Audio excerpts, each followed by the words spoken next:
Hello everyone, welcome to Indian judicial service. आप सभी का इंडियन जुडिशियल सर्विस में स्वागत है।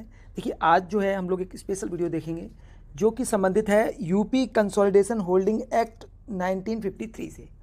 अब देखिए, ये यूपी के जो लोकल लॉज हैं, जैसे कि लैंड रेवेन्यू कोड है, उत्तर प्रदेश टेनेंसी एक्ट है, यहाँ पे अर्बन प्लानिंग एंड डेवलपमेंट है, म्यूनसिपालिटी एक्ट है उत्तर प्रदेश की, यानी जो लोकल एक्ट्स हैं उनसे रिलेटेड अगर हम जो है वीडियोस देखें तो उसमें ये पहला वीडियो है। और देखिए, इस वीडियो का जो रिस्पांस है उसी के आधार पर हम नेक्स्ट वीडियोस लेके आएंगे। अगर लोगों ने ये वीडियो पसंद किया और कम से कम 50 लाइक्स का यहाँ पर टारगेट है, बहुत छोटा टारगेट है, जब 50 लाइक्स हो जाएंगे तभी हम मानेंगे कि पंचायती राज अधिनियम, लैंड रेवेन्यू कोड और ऑन सभी सब्जेक्ट्स के आपको वीडियोज़ चाहिए, स्पेशली लोकल लॉज की। ठीक है, अब देखिए बात करते हैं अपने एक्ट पे। एक्ट जो है ये, इसको जो एसेंट मिली थी प्रेसिडेंट की, वो मिली थी 4 मार्च को, यानी 4 मार्च को जो है इसकी जो 4 मार्च 1954 को प्रेसिडेंट की यहाँ पर परमिशन मिली थी। और इसका जो पब्लिकेशन किया गया था और इसी दिन से ये एप्लीकेबल भी हो गया था, तो ये हुआ था 8 मार्च को, यानी ठीक 4 दिन बाद, यानी कि 1954 में। तो 1954 में 8 मार्च को ये लागू हो गया। ठीक है, अब बात करते हैं कि इस अधिनियम में कितने सेक्शन और कितने चैप्टर हैं। तो सबसे पहले अगर बात की जाए तो यहाँ पर जो चैप्टर्स की संख्या है वो है 5, और जो 5वां चैप्टर वो सबसे बड़ा चैप्टर है। ठीक है, अब बात करते हैं कि इसमें कितने सेक्शन हैं। तो इसमें जो कुल सेक्शन है वो है सेक्शन 54, यानी टोटल जो सेक्शंस दिए हैं वो है 54। और इन 54 सेक्शन में से जो सबसे इम्पॉर्टेंट सेक्शंस हैं, सबसे महत्वपूर्ण उसी जो टॉपिक्स हैं यानी सेक्शंस हैं, उन्हीं से मैंने जो है यहाँ पर ये क्वेश्चन डेवलप किए हैं। और अगर आपको ये पसंद आते हैं तो आप वीडियो जरूर लाइक कर दीजिए। ठीक है, उसी के साथ ही हम अगला वीडियो भी बनाएंगे। ठीक है, अब शुरू करते हैं हम लोग। क्वेश्चन नंबर 1 पे आते हैं। पहला क्वेश्चन है, उत्तर प्रदेश जोत चकबंदी अधिनियम 1953 कब प्रवृत्त हुआ। अब देखिए, जोत चकबंदी इसी को कहते हैं कंसोलिडेशन होल्डिंग एक्ट, यानी जो कंसोलिडेशन होल्डिंग एक्ट 1953 है, ये कब प्रवृत्त हुआ। तो ये जो प्रवृत्त हुआ ये हुआ है 8 मार्च 1954 को। So answer of this question is here option B, यानी 8 मार्च 1954 को हुआ। देखिए, अगर इसका स्पेशली इंग्लिश में वीडियो चाहिए तो उसके लिए आप लोग कमेंट कीजिए। अगर अच्छे काफ़ी कमेंट आएंगे तो हम इंग्लिश में भी इस वीडियोस को बना देंगे। ठीक है, अब बात आती है कि कुछ लोग कह रहे हैं ये जो चकबंदी है ये क्या है, और ख़ासतौर से जो BA final year, BLLB final year या LLB के स्टूडेंट्स हैं उनके लिए प्रॉब्लम आती है कि कंसोलिडेशन होता क्या है, इसका क्या उद्देश्य है। तो कंसोलिडेशन मतलब है कई छोटे छोटे टुकड़े हैं, इनको कंसोलिडेट करना, यानी बड़ा टुकड़ा बनाना, उन्हें जोड़ देना। अब देखिए, होता क्या है कि किसान जो होते हैं अपनी किसी ज़मीन का इतना भाग बेच दिया या किसी और कार्य में यूज़ कर लिया या कहीं दे दिया, तो इस तरीके से क्या होता है, या एक्सचेंज कर लिया, कुछ इस तरह से कार्य किए हैं जो कि हम लैंड रेवेन्यू कोड में हम लोग उसको पढ़ते हैं।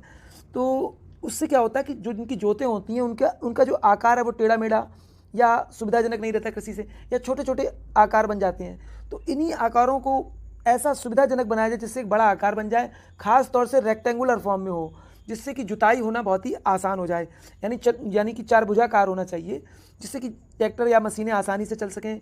और बड़े जोत होंगे तो उससे जुताई और उसकी लागत भी कम आएगी। तो इसी उद्देश्य से जो है, जिन किसानों के कई टुकड़े होते हैं उन्हें जोड़ने के उद्देश्य से ही जोत चकबंदी अधिनियम लाया गया था।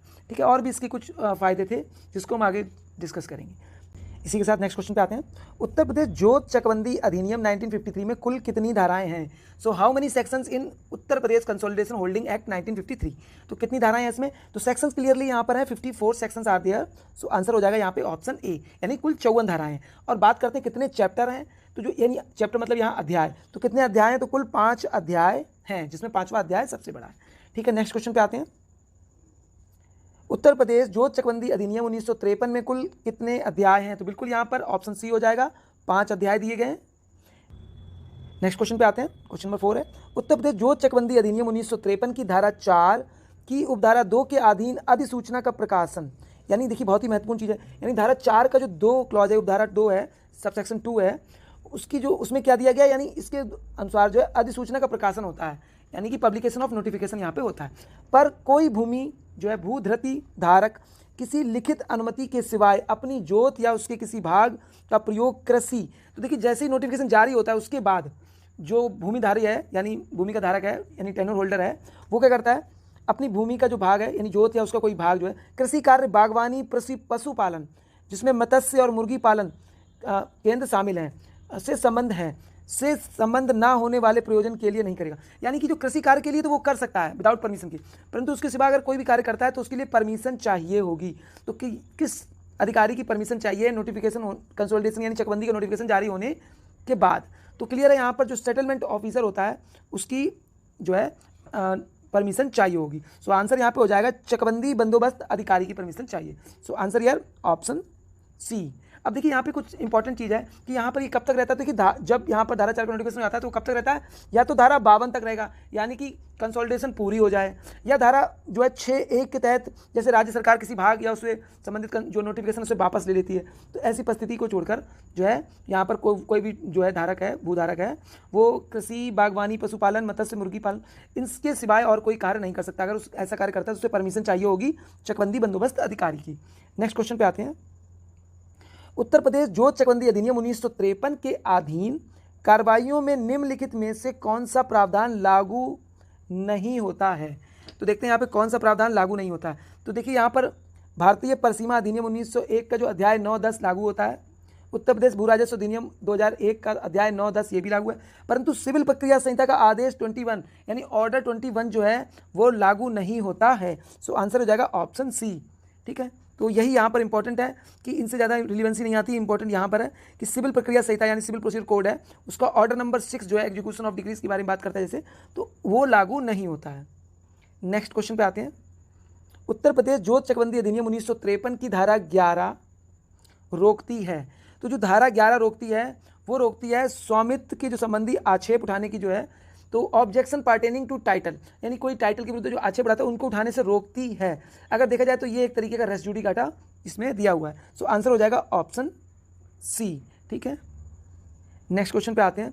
उत्तर प्रदेश चकबंदी अधिनियम 1953 की धारा 52 का बहुत ही महत्वपूर्ण है, सशक्त करती है। देखिए धारा 52 में क्या होता है, क्लोजर हो जाता है नोटिफिकेशन, वहाँ पे क्लोज हो जाता है, चकबंदी पूर्ण हो जाती है, परंतु चकबंदी पूरी होने के बावजूद कई रास्ते या चकगुल या चकमार्ग छूट जाते हैं, तो उसके लिए लोग आवेदन करते हैं जिनको उससे समस्या होती है। तो वो आवेदन कहाँ करते हैं उसी के बारे में बात की है। तो ठीक है, तो ये बात की है कि चक रोड और जो चक मार्ग या चकगुल भी सिखा गया उपलब्ध कराने के लिए कलेक्टर को, यानी जो डीएम है यहाँ पर कलेक्टर उसे कहते हैं, तो कलेक्टर जो है उसको आवेदन देंगे। और कितना आवेदन देंगे, यानी कुल जो धारक है उसका 1/10 यानी कि 10% लोग यहाँ आवेदन दे रहे हैं। 1/10 लोग जो है वो आवेदन देंगे, लिखित आवेदन ऐसा होना चाहिए। ठीक है, सो आंसर हो जाएगा ऑप्शन सी। नेक्स्ट क्वेश्चन पे आते हैं। क्वेश्चन नंबर 8 है।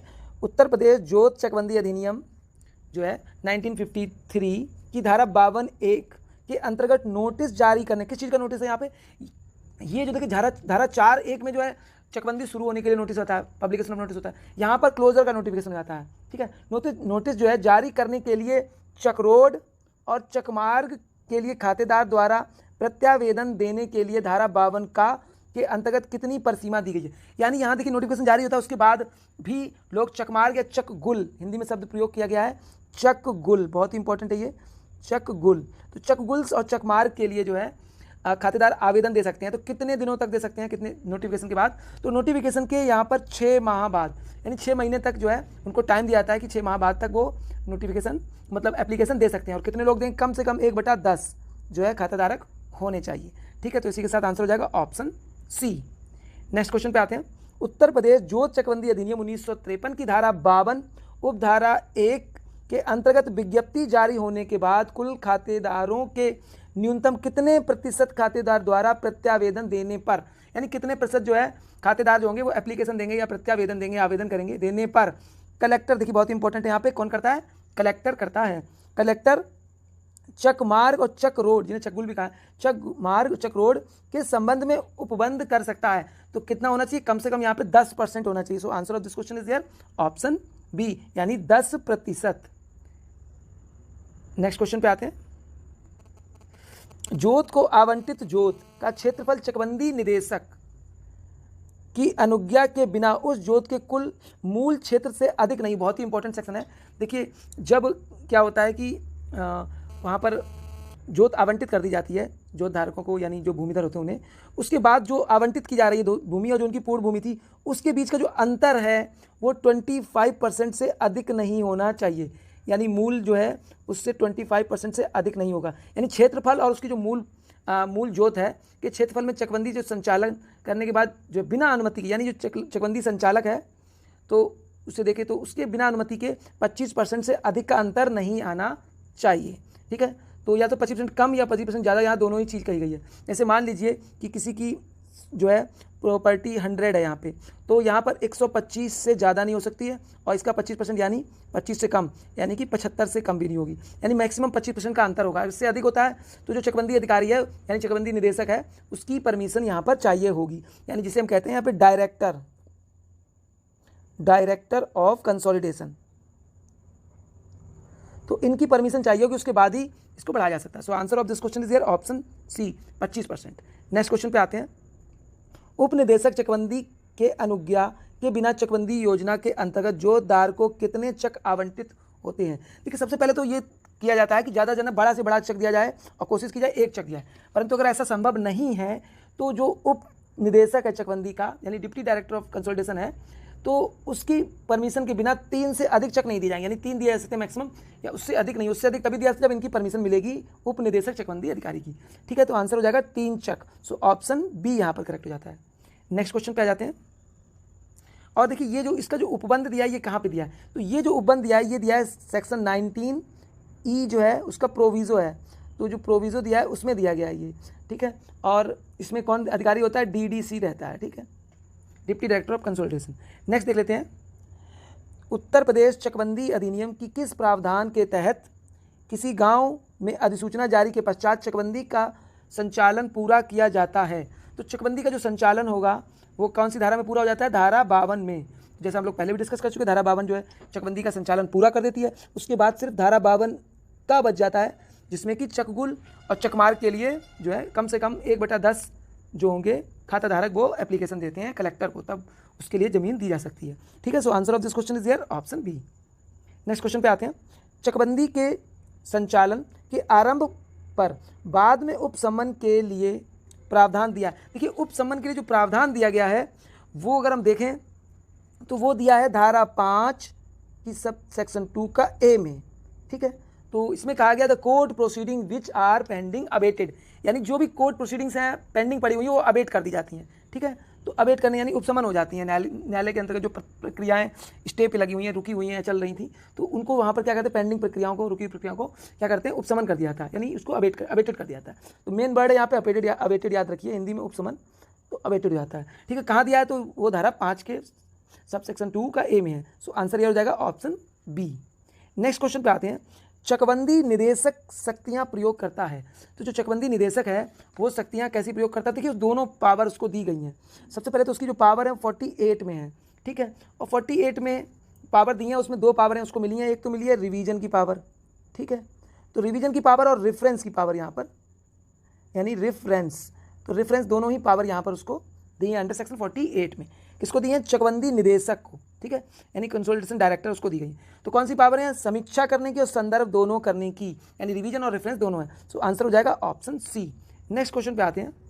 उत्तर प्रदेश जोत चकबंदी अधिनियम 1952 के अंतर्गत भूमि का तात्पर्य ऐसी भूमि से है जो उपयोग की जाती है।